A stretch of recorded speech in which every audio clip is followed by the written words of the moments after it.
Hello everyone. आज हम start करने वाले हैं माइक्रो इकोनॉमिक्स का second most important topic, theory of production and cost. UGC net में इस टॉपिक से 60 प्लस क्वेश्चंस आए हैं लास्ट 14 इयर्स में, सो इग्नोर करना ऑप्शन ही नहीं है। तो लेट्स हम लोग देखते हैं आज theory of production and cost के लेक्चर्स में हम लोग क्या क्या कवर करने वाले हैं। हम लोग स्टार्टिंग करेंगे प्रोडक्शन फंक्शन से, फिर मूव करेंगे law of variable proportion, isoquant and marginal rate of technical substitution, returns to scale, Cobb-Douglas, cost curves, expansion path, economies of scale। जैसे कि हम लोग इस स्लाइड में देख सकते हैं कि कितना ये इंपॉर्टेंट टॉपिक है। ऑलमोस्ट 2011 से अगर 24 तक हम लोग बात करें तो ये सारे सब टॉपिक्स है जिससे क्वेश्चंस आए आए हुए हैं।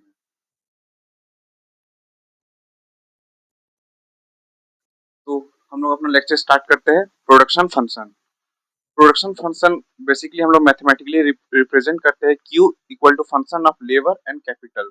मतलब हम लोग जितना लेबर और कैपिटल को एम्प्लॉय करेंगे उसी के अकॉर्डिंग आउटपुट का भी प्रोडक्शन होगा। मार्जिनल प्रोडक्ट ऑफ लेबर, यहाँ पे हम लोग देख सकते हैं मार्जिनल प्रोडक्ट ऑफ लेबर का फॉर्मूला होता है change in quantity with respect divided by change in labour. मतलब लेबर के चेंज करने से कितने मार्जिनल प्रोडक्ट में इंक्रीज आएगा, उसको हम लोग उसका फॉर्मूला क्या है कि क्वांटिटी को चेंज इन लेबर से हम लोग डिवाइड देते हैं। Similarly marginal product of capital भी सेम चीज होता है कि अगर किसी भी कैपिटल की एम्प्लॉय से कितना मार्जिनल प्रोडक्ट में चेंज आएगा तो उसको हम लोग निकालने का फॉर्मूला है change in quantity with respect to change in labour. Average product of labour को हम लोग निकाल सकते हैं quantity divided by labour. Average product of capital को निकाल सकते हैं क्वांटिटी डिवाइडेड बाय कैपिटल। अब प्रोडक्शन फंक्शन में ये तो हो गया बेसिक्स। प्रोडक्शन फंक्शन हम लोग देख लिए, मार्जिनल प्रोडक्ट ऑफ लेबर देख लिए, मार्जिनल प्रोडक्ट ऑफ कैपिटल देख लिए। बट प्रोडक्शन फंक्शन में सबसे इंपॉर्टेंट होता है समझना शॉर्ट रन और एक long run. Short run production function हम लोग उस सिचुएशन को बोलते हैं जिस सिचुएशन में कम से कम एक इनपुट फिक्स हो, बाकी को हम लोग वेरिएबल कर सकते हैं। Most most of the time short run में हम लोग का जो फिक्स्ड कैपिटल होता है वो फिक्स होता है, बाकी को हम लोग वेरी कर सकते हैं। जैसे लेबर लेबर को हम लोग वेरी कर सकते हैं। और इसमें जो लॉ अप्लाइड होगा वो लॉ ऑफ वेरिएबल प्रोपोर्शन, मतलब शॉर्ट रन में law of variable proportion operate करेगा।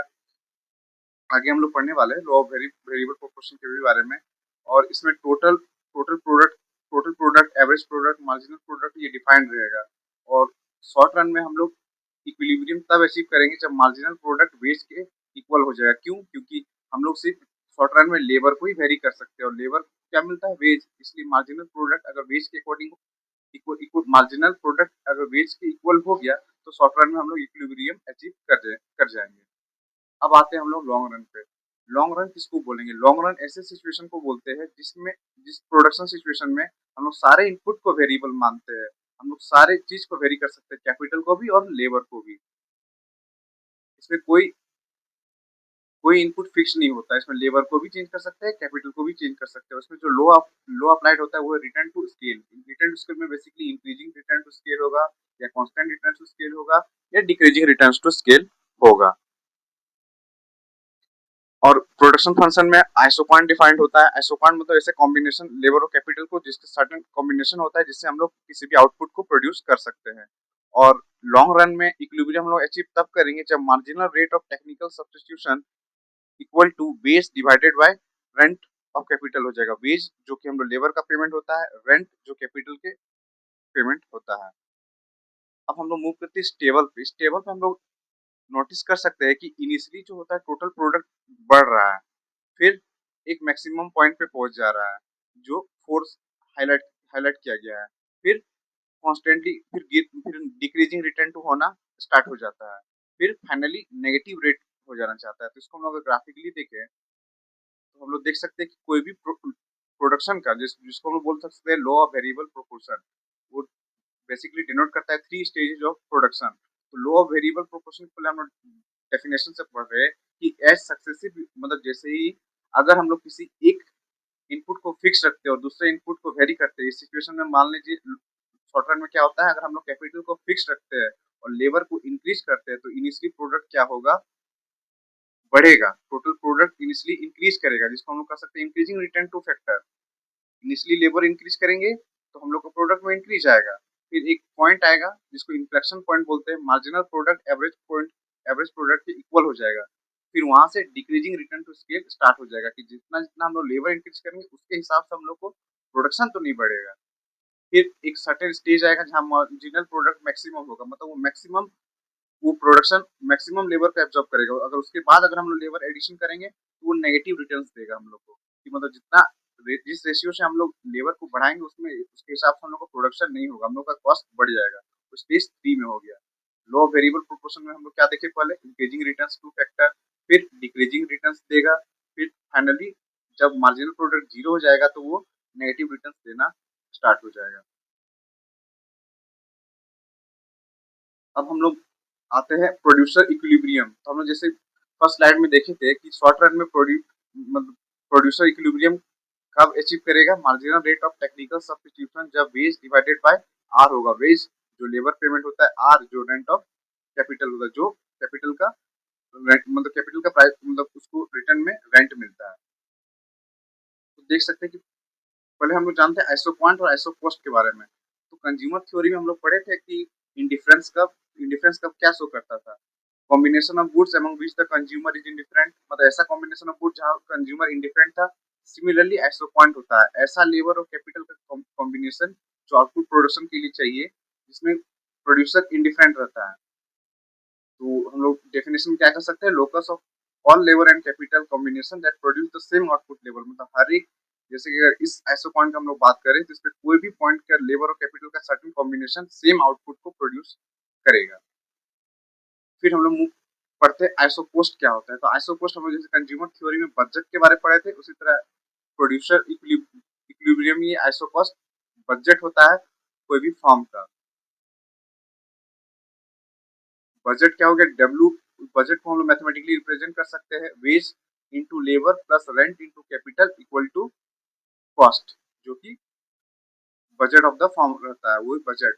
अब अब बात करते हैं कि प्रोड्यूसर इक्विलिब्रियम अचीव कब कैसे करेगा। तो जैसे कंज्यूमर इक्विलिब्रियम कब अचीव कर रहा था, जब उसका इंडिफरेंस कर्व बजट पे टेंजेंट शो करता था, तभी वो इक्विलिब्रियम अचीव करता था। सिमिलरली प्रोड्यूसर इक्विलिब्रियम तब अचीव होगा जब उसके iso iso point curve iso cost curve को टेंजेंटली कट करेगा, तब वो प्रोड्यूसर इक्विलिब्रियम अचीव करेगा। जैसे कि ये पॉइंट ई पे marginal rate of technical substitution equal to हो जाएगा wage divided by are.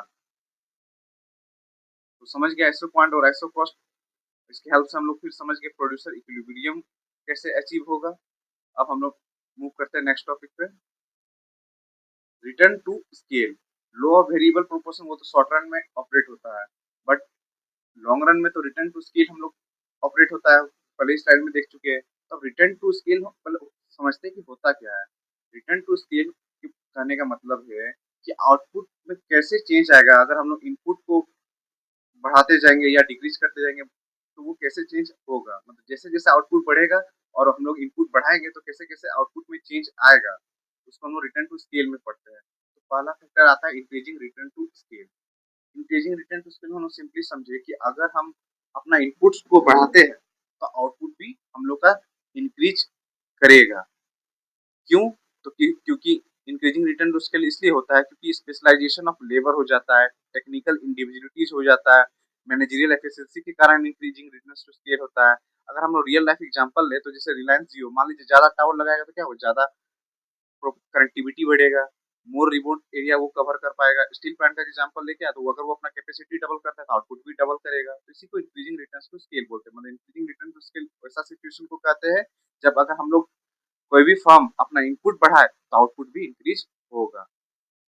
Constant return to scale पे बात है। कांस्टेंट रिटर्न टू स्केल उस सिचुएशन को बोलते हैं कि अगर कोई भी फर्म अगर एक सर्टेन कॉम्बिनेशन बढ़ाए तो एक सर्टेन लेवल ही आउटपुट इंक्रीज होगा। जैसे कि अगर हम लोग अगर उसके होमोजेनियस ऑफ डिग्री 1 रहेगा, अगर मान लीजिए किसी दो लेवल इंक्रीज कर रहे हैं तो दो ही आउटपुट में मतलब चेंज आएगा। मतलब समझने के तौर पे कांस्टेंट ही चेंज आएगा कि जितना हम लोग इनपुट में चेंज कर रहे हैं उतना ही आउटपुट में चेंज आएगा। अब आते हैं डिक्रीजिंग रिटर्न टू स्केल। तो डिक्रीजिंग रिटर्न टू स्केल का सिंपली कहना है कि मतलब ये बेसिकली इसका कारण है मैनेजरियल डिसइकोनॉमिक्स के कारण, मतलब अच्छा से कोऑर्डिनेशन नहीं हो रहा है, कोऑर्डिनेशन प्रॉब्लम आ रहा है, स्कार्सिटी हो रहा है, फिर कुछ भी प्रॉब्लम आ जा रहा है फॉर्म में, तो डिक्रीजिंग रिटर्न्स टू स्केल आएगा। इसमें सिंपली कहा कर सकते हैं कि अगर जिस रेशियो से हम लोग इनपुट को लगाएंगे उस उसके हिसाब से आउटपुट हम लोग को नहीं मिलने वाला है। जैसे कि हम लोग बिहार शुगर मिल का एग्जांपल देख सकते हैं, वहाँ पे बहुत ही ज्यादा लेबर का एम्प्लॉयमेंट हो गया, जिसके कारण जिससे कि हुआ क्या कि उतना आउटपुट इंक्रीज नहीं हो पाया, जिसके कारण से most of the sugar mills को शट डाउन किया गया। अब हम लोग रिटर्न टू स्केल को ग्राफिकली देखते हैं, तो इंक्रीजिंग रिटर्न टू स्केल में क्या हो रहा है, जिस रेशियो से हम लोग बढ़ा रहे हैं इनपुट उस रेशियो से आउटपुट भी बढ़ रहा है, तो इससे क्या हो रहा है कि आइसो पॉइंट में डिस्टेंस बहुत कम हो रहा है। कांस्टेंट रिटर्न टू स्केल में इक्वली इक्वली डिस्टेंस पे आइसो पॉइंट लाई कर रहा है। डिक्रीजिंग रिटर्न टू स्केल में क्या हो रहा है कि ये आइसो पॉइंट दूर जाते जा रहा है, मतलब एक दूसरे से वो फार्दर डिस्टेंस पे कवर कर रहा है। अब हम लोग प्रोडक्शन फंक्शन में मोस्ट इंपोर्टेंट एक प्रोडक्शन फंक्शन पढ़ने वाले हैं, जिसको बोलते हैं कॉफ डगलस प्रोडक्शन फंक्शन। तो कॉफ डगलस प्रोडक्शन फंक्शन को हम लोग मैथमेटिकली रिप्रेजेंट करते हैं Q equal to A into L to the power alpha into K to the power beta, जिसमें इसमें क्यू तो आउटपुट को रिप्रेजेंट करता है, ये तो आप समझ ही रहे हैं। ए रिप्रेजेंट कर रहा है टोटल फैक्टर प्रोडक्टिविटी को, मतलब लेबर और कैपिटल का क्या प्रोडक्टिविटी है। अल्फा आउटपुट मतलब इलास्टिसिटी ऑफ लेबर को रिप्रेजेंट कर रहा है कि कितने लेबर में क्या इलास्टिसिटी, लेबर की इलास्टिसिटी कितना है। बीटा रिप्रेजेंट कर रहा है कैपिटल की इलास्टिसिटी की कितने परसेंटेज से वो कैपिटल में चेंज आएगा। और अगर हम लोग अल्फा मतलब इलास्टिसिटी ऑफ लेबर और इलास्टिसिटी ऑफ कैपिटल को अगर हम लोग सम करते हैं तो वो हम लोग को रिटर्न टू स्केल दिखा रहा है। तो अगर अल्फा प्लस बीटा अगर 1 से इंक्रीज हुआ मतलब हम लोग इंक्रीजिंग रिटर्न टू स्केल हो रहा है, और अल्फा प्लस बीटा अगर इक्वल टू 1 हुआ तो constant return to scale operate करेगा। और अल्फा प्लस बीटा मतलब elasticity of labour plus elasticity of capital अगर लेस देन 1 है तो वो डिक्रीजिंग रिटर्न टू स्केल आएगा। और elasticity of substitution equal to 1 है, मतलब ऑलवेज इक्वल टू 1 होगा। मतलब लेबर को ही हम लोग सिर्फ कैपिटल से चेंज कर सकते हैं, अगर लेबर में चेंज करेंगे तो हम लोग ऑब्वियसली कैपिटल में ही करेंगे, इलास्टिसिटी इक्वल टू 1 हो जाएगा।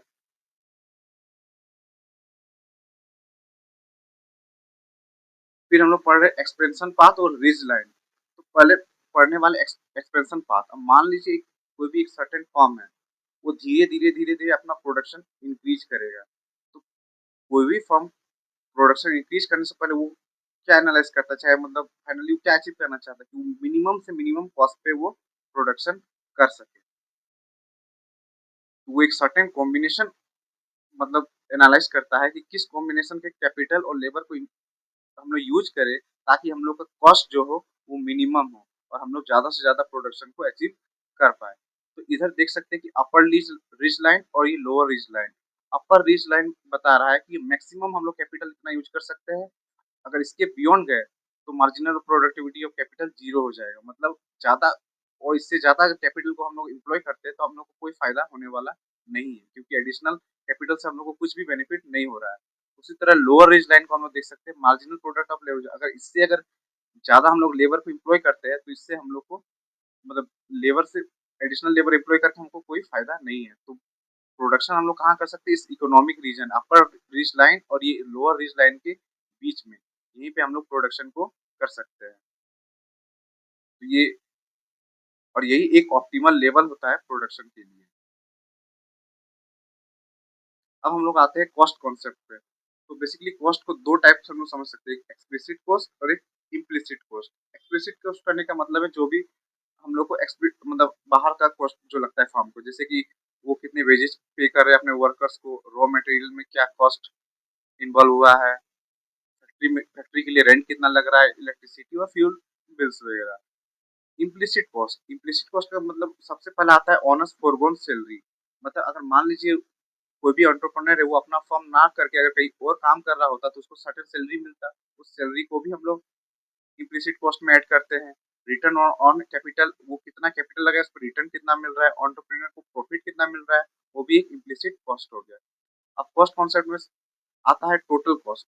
सबसे पहले तो टोटल कॉस्ट मतलब नाम से ही पता चल रहा है कि कितना कॉस्ट इन्वॉल्व है। तो टोटल कॉस्ट में हम लोग उसको इक्वल टू समेशन होता है total fixed cost, variable cost. Total fixed cost मतलब क्या है कि कोई भी अगर फॉर्म प्रोडक्शन करे या ना करे सर्टेन कॉस्ट इन्वॉल्व होता है, जैसे कि मान लीजिए कोई फैक्ट्री सेटअप किया तो उसको रेंट लगेगा, भले वो प्रोडक्शन करे या ना करे, तो वो क्या हो गया रेंट, टोटल फिक्स्ड कॉस्ट। अब टोटल वेरिएबल कॉस्ट, मान लीजिए वो आठ 8 चॉकलेट बना रहा है, तो 8 चॉकलेट के लिए अगर 2 लेबर लग रहा है, तो वो हो गया वेरी, दो लेबर से वो 4 लेबर करेगा तो 10 चॉकलेट करेगा, तो ये लेबर जो वेरी कर रहा है उसको क्या बोलेंगे, वेरिएबल कॉस्ट।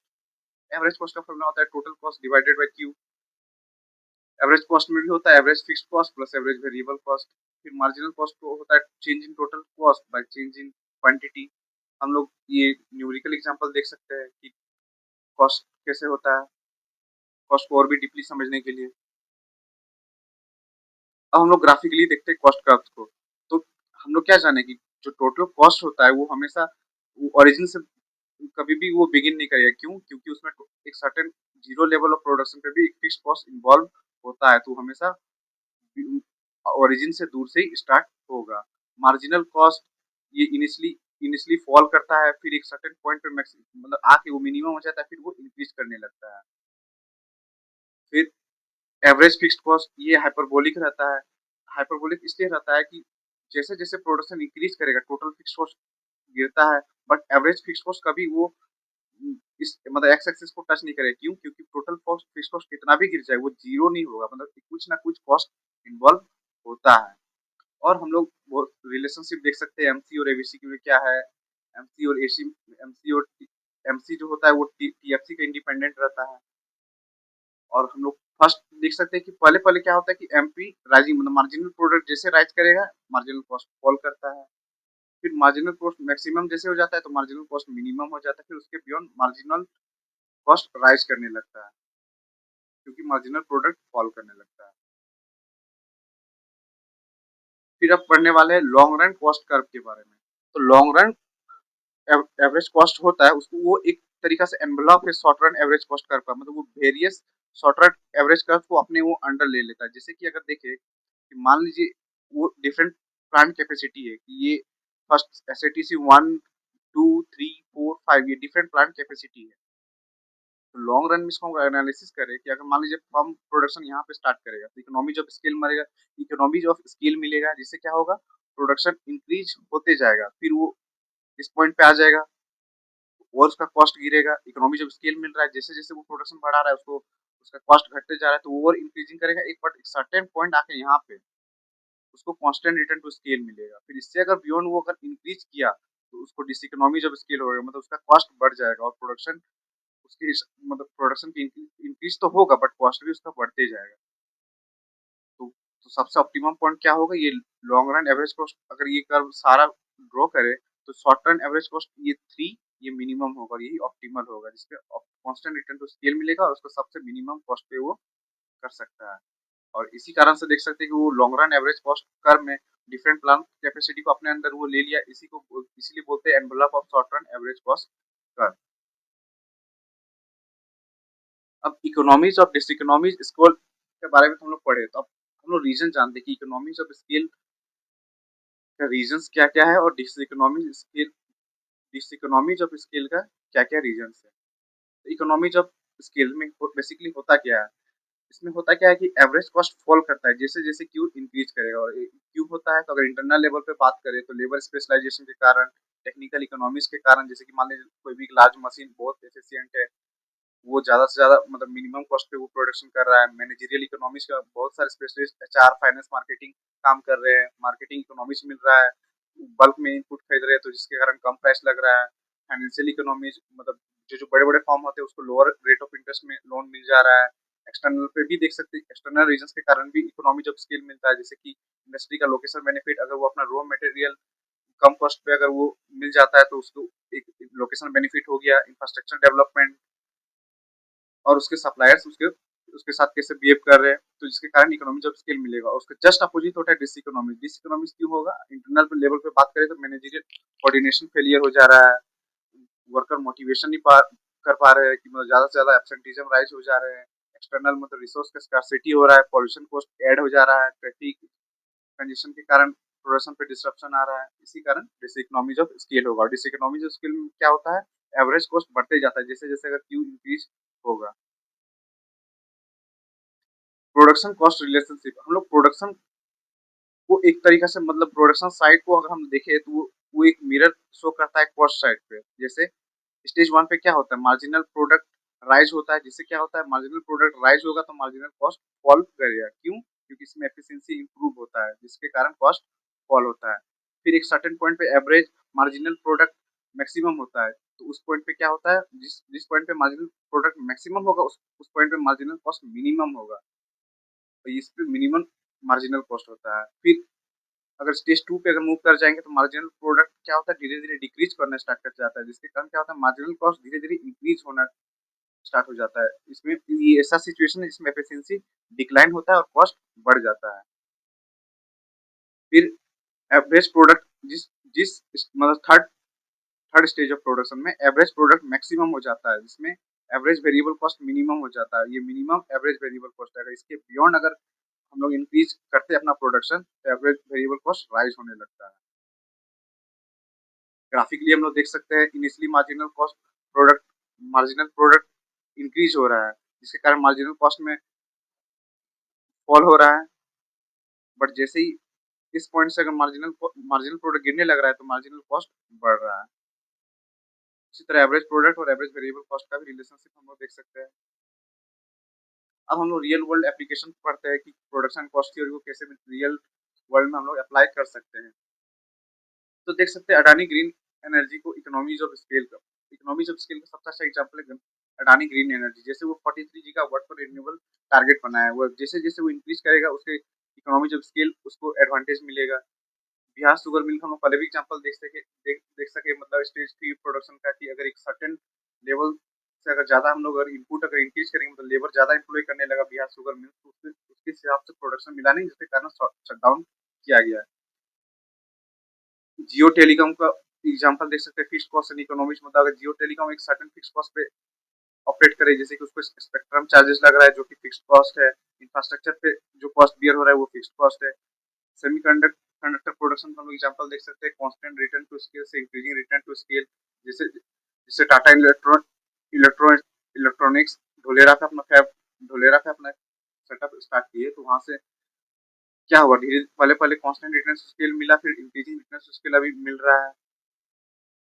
रेड सी क्राइसिस देख सकते हैं, और अभी हम लोग रिसेंट एग्जांपल देख सकते हैं स्ट्रेट ऑफ हॉर्मुज का केस का। स्ट्रेट ऑफ हॉर्मुज जैसे ही ब्लॉक किया गया है, क्रूड ऑयल का प्राइसेस बढ़ गया है, इसको कॉस्ट पुश प्रोडक्शन इम्पैक्ट बोल सकते हैं। ये हम लोग कुछ देख सकते हैं प्रैक्टिस क्वेश्चन जो कि नेट लेवल के अकॉर्डिंग इम्पोर्टेंट है। ये हम लोग देख सकते हैं कि इनसाइड मतलब एग्जाम स्ट्रेटजी और किस किस टॉपिक से क्या कौन कौन सा क्वेश्चन पूछा गया, कैसे हम लोग प्रिपरेशन कर सकते हैं। और ये हो गया फाइनल फॉर्मूला सेट कि इस चैप्टर से हम लोग कौन कौन सा इम्पोर्टेंट फॉर्मूला है, किस किस टॉपिक कौन कौन टॉपिक सब टॉपिक्स इम्पोर्टेंट है, उसका सारा फॉर्मूला इस पे दिया गया है। सो हम लोग का लेक्चर कंप्लीट हुआ।